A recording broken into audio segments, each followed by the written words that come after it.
నమస్తే అందరు మంచిగున్నారా? Eeshwarappa homeo clinic సమర్పించు ధూమ్దా ముచ్చట. ఇక ముచ్చట్లు షురూ చేద్దాం.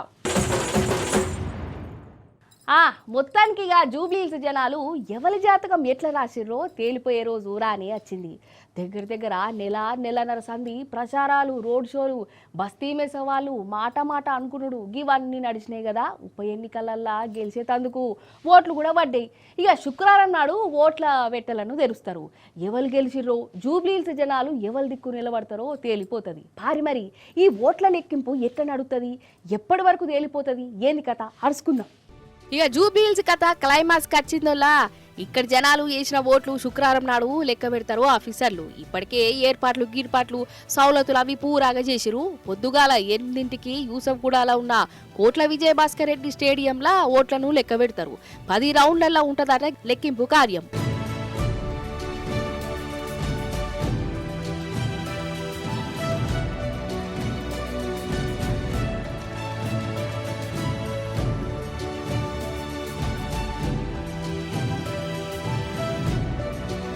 మొన్న జరిగిన ఉప ఎన్నికలల్లా సగానికంటే జర్రంత తక్కువనే ఓట్లేసిరు ఓటర్లు. మొత్తం 7 డివిజన్లు కలిపి 194,632 ఓట్లు పడ్డాయట. ఇక ఈ ఓట్లల్లా ఏ పార్టీకి ఎన్ని గణం వచ్చినాయో 11-12 లోపు తేలిపోతుంది. ఫస్ట్ పోస్టల్ బ్యాలెట్ ఓట్లను లెక్క పెడతారు. అట ఇంకా ఈవీఎం ఓట్ల లెక్క నడుతుంది. 42 టేబుళ్లు పెట్టుకుని లెక్క పెడతారు. అటనోలా లెక్కకైతే 14 టేబుళ్లలోనే ఉంటది. కానీ ఉప ఎన్నికలు కదా, అందుకే ఎక్కువ టేబుళ్ల మీద పెట్టి లెక్క పెడతారు. ఫలితం కూడా జల్దీగానే తేలిపోతుంది. పొద్దుగాల 9:10 ఫస్ట్ రౌండ్ మొత్తం ఎవరికెన్ని ఓట్లు వచ్చినాయో తేలిపోతుంది. ఇక ఈ ఓట్లను లెక్క పెట్టేందుకు 186 మంది ఆఫీసర్లను పెట్టిరు.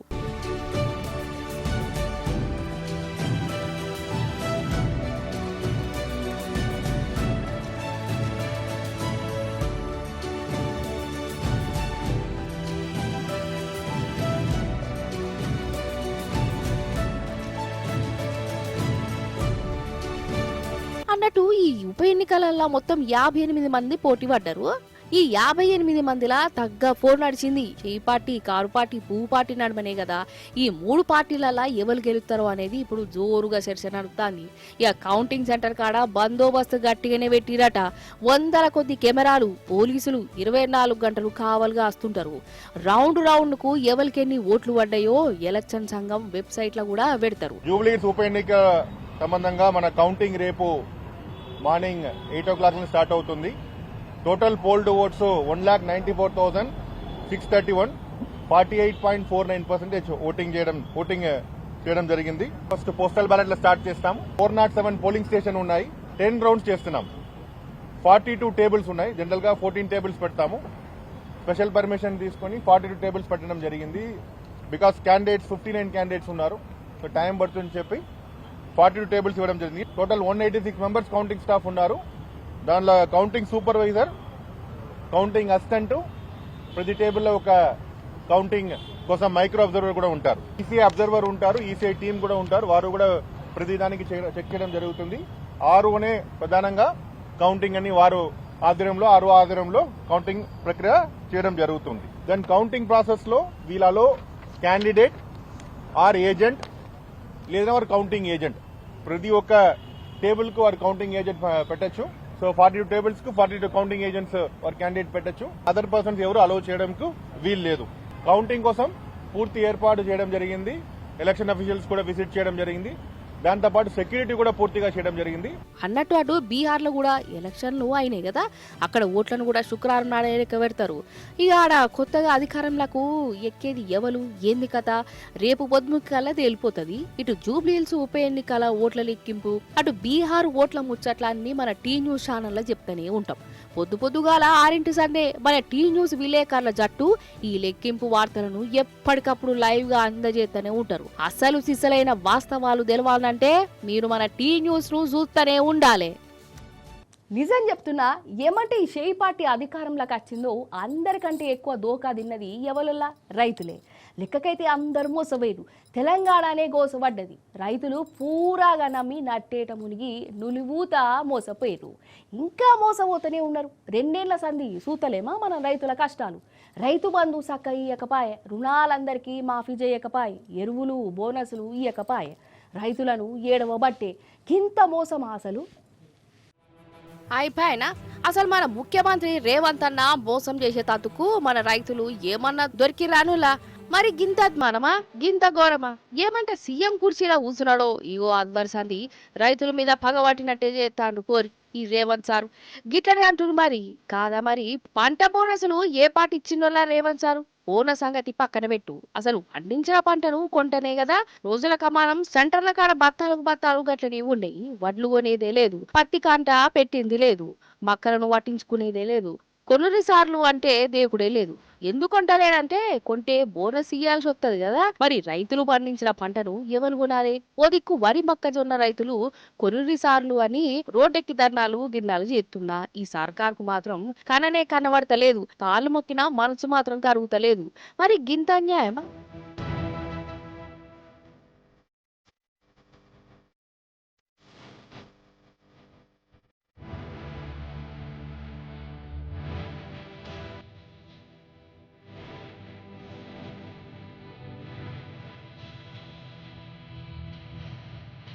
ఈ సర్కారు గద్దెక్కినప్పటి సంది రైతు బంధు అందరికి ఇయ్యని ఇయ్యలే ఎరువుల కోసం ఎంత తక్లీఫ్లు పడ్డమో లోకమంతా చూసుడు ఎట్లనో గట్ల పండిస్తే పంట కొనుడే లేదు బోనసుల మాట తీసుడే లేదు అసలు బోనస్ ఇయ్యమని రైతులు అడిగిర్రా కేసీఆర్ సార్ పాలనలా రైతు బంధు అందరికి ఎంత మంచిగా వచ్చేది యాళ్లకు టింగు అని బ్యాంకులో పడేది రైతు బీమా ఉండేది కాంగ్రెస్ ను గెలిపితే కేసీఆర్ సారు ఇచ్చిన దానికంటే ఎక్కువ ఇస్తాం బోనసులు కూడా ఇస్తామని రైతులకు లేనిపోని ఆశలు పుట్టించే గెలిచినాక రైతులను అరిగోస పుచ్చుకోవట్టే ఇక ఇంకో దిక్కేమో ఉత్తమ్ కుమార్ రెడ్డి సారు ఏ పంట అంతా కొంటున్నాం అందరికి బోనసులు ఇస్తానమని ఉత్తమ్ ముచ్చట్టు చెప్పబట్టి మరి పంట అంత కొంటే ఇదేంది ఈ వడ్లేంది ఈ పత్తి ఎక్కడిది బోనసులు ఇత్తలేరని రైతులు ఎందుకు అంటారు కొంపదీసి ఇవన్నీ ఏ వీడియోలు అంటాడా ఏంది చూస్తుంటే గట్టనే ఉన్నది కథ యూరియా లైన్ లో కూడా గదంతా గ్రాఫిక్ లైన్లని రైతులను దెప్పి ఓడిసిరు కూడా వాళ్ళకు మర్యాద లేకుండా చేసిరు ఇప్పటికి కూడా గదే గోస ఈ ఊరు ఆ ఊరు అని కాదు తెలంగాణ అంతటా రైతుల పరిస్థితి గిట్టనే ఉన్నది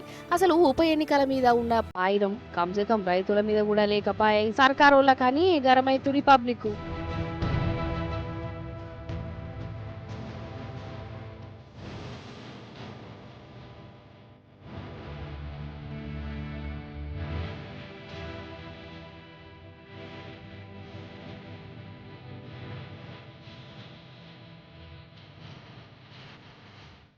నిజంగా అసలు ఒక్కొక్కరు ఎంత తెలివై మీరు పోతుందంటే రామచంద్ర ఈ ఇంజనీరింగ్ చదువులు ఏఐ కొలువులు వేస్ట్ అంటే వేస్ట్ అనిపిస్తున్నదోలా కొందరు లలిత కళలు చూస్తుంటే ఏందంటారా ఒక దిక్మాల గ్యాంగ్ ఉన్నదోలా వాళ్ళ మెదడులకు ఒక ఆలోచన వచ్చింది అసలు ఎవరి కిందనో వేస్ట్గా పనిచేసి పైసలు తీసుకునే ఎందుకు మనమే పైసలు తయారు చేసుకుంటే ఎట్లుంటుందని అనిపించిందట మరి అట్లా అనిపించినాక వాళ్ళు ఎట్లా దూసుకుపోయిరో చూడాలి మీరు ఆహా అగో మా అనుభావులు చూడు ఎట్లా నిలబడ్డారు మంచిగా చేతులు కట్టుకొని ముఖాలకు వర్క్ కావాలి చుట్టుకొని 1 2 3 4 5 6 ఇగో ఇటు దిక్కున్నారు 7 8 మొత్తం 8 మంది బుద్ధిమంతులు లెక్క నిలుచున్నారు కదా వీళ్ళు చేసిన ఘనకార్యం ఏందంటారా పోలీసు వాళ్ళ కాడికి రారి చూయిత గాని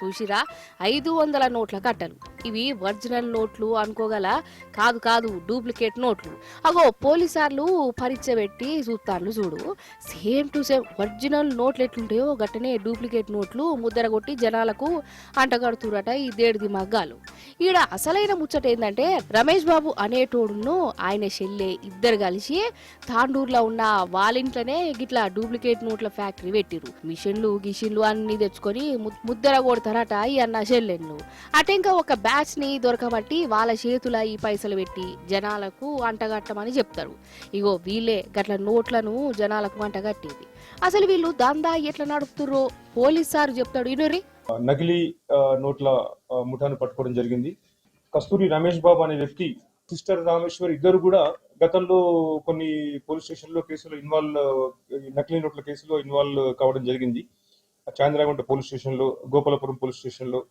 ఆ తర్వాత హైదరాబాద్ లో కూడా వాళ్ళ ఎంఓ ఏంటంటే ఒరిజినల్ 500 నోట్ ని స్కాన్ చేసి దాన్ని ప్రాపర్ గా ఆ సైజ్ కు దాన్ని కట్ చేసి గ్రీన్ కలర్ థ్రెడ్ ఒకటి దానికి ఫెవికాల్ తో దానికి ఏర్పడకుండా చేసి దాన్ని నోట్లుగా అసలైన నోట్లుగా చెలామణి చేస్తుంటారు.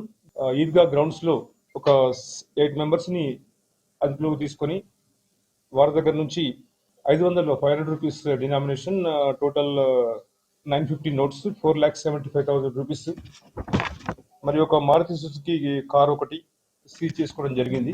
ఆగనాట ఇన్నారా కాతకున్న వారెద్దు కాదలా గిట్ల డూప్లికేట్ నోట్లను తయారు చేసుకున్నాడు చిన్న ముచ్చట కాదు. దానికి కూడా తెలివి కావాలి, కష్టం కావాలి, పెట్టుబడి కూడా ఉండాలి. వీటన్నిటిని మించి ధైర్యం కూడా ఉండాలి. మరి గింత కష్టపడి గింత తెలివి పెట్టుకొని గీ దిక్మాల దందాలు జేజుడెందుకు కావచ్చు? వీళ్ళు ఏదైనా పని చేసుకోవచ్చు కదా. చేసుకోం. గిట్లా మందిని ముంచి పైసలు కమాయిస్తేనే వీళ్ళకు కంటి నిండా నిద్ర పడుతుందట. గిట్ల మోపేరు. కొందరికి పైసలను ఏం చేయాలో అర్థం కాదు కదా నల్ల. పైసలు ఎక్కువైతే గరీబోళ్ళకిస్తే ఏమవుతుందో. పైసలతోని ఆటలాడతారు, వాటితోని డ్యాన్సులు చేస్తారు. ఒక్కొక్కరు 100 రూపాయల కోసం ఎంత తల్లాడతారో మీకు కూడా ఎరికే. కానీ వీళ్ళు చూడుర్రి వేలకు వేల రూపాయలు ఎట్లా పొతం చేసి పెడతాన్రో. అగ్గరో వీళ్ళ సంబరం సింతగట్ట. గిదేం ఆనందం. కారు మీదకెక్కి మరీ పైసలు ఎగజల్లుతారు కదా. ఎందుకంటారా లగ్గం చేసుకున్నందుకటనోళ్ళ. అసలు ఈ కాలంలో చాలా మంది పెళ్ళంటేనే భయపడుతుర్రు. వీళ్ళు మాత్రం ఇగో ఇట్లా పెళ్ళైనందుకు పైసల నోట్లు రోడ్ల మీద ఎగజల్లుతున్నారు.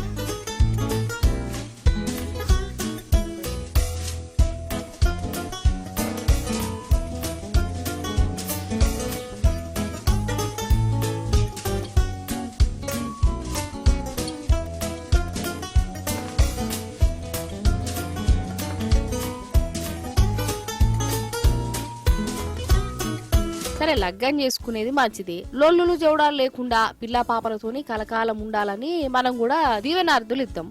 కానీ గిదేం పిచ్చి పనుల్లా రోడ్డు మీద నోట్లు ఎగజల్లుడేంది? పైసలంటే ఎవరికి ఆశ ఉండదు చెప్పు. ఇంకేమున్నది, రోడ్డు మీద ఉన్నోళ్ళు ఇక పైసలను ఏరుకునేటందుకు ఎగబడ్డరు.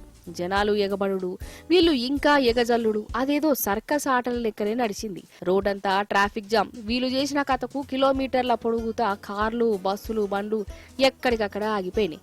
ఇక అటెంక పోలీసులు వచ్చిరు. పైసలు గిట్లా రోడ్ల మీద ఎగజల్లి జనంతోని ఆడుకుంటున్నందుకు పెన్లోనను అరెస్ట్ చేసిరు. కాదు పైసలు ఎక్కువ ఉంటే జూయించుకునే తరిక గిదేమన్నా మంచి తరికనేనా? ఇది గర్రగాకుంటే ఇంకేమంటారు చెప్పు.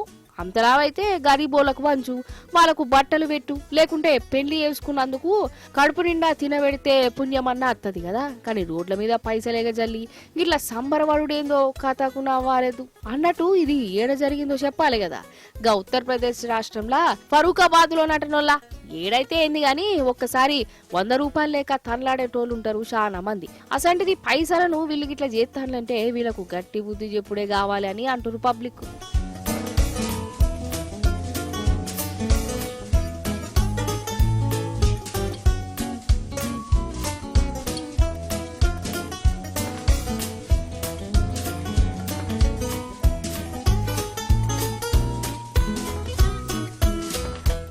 చూసిరు కదా గిదిగి వాళ్ళ ముచ్చట్లు. మళ్ళొచ్చే పారి మంచి మంచి ముచ్చట్లు పట్టుకతా ఉంటా మరి.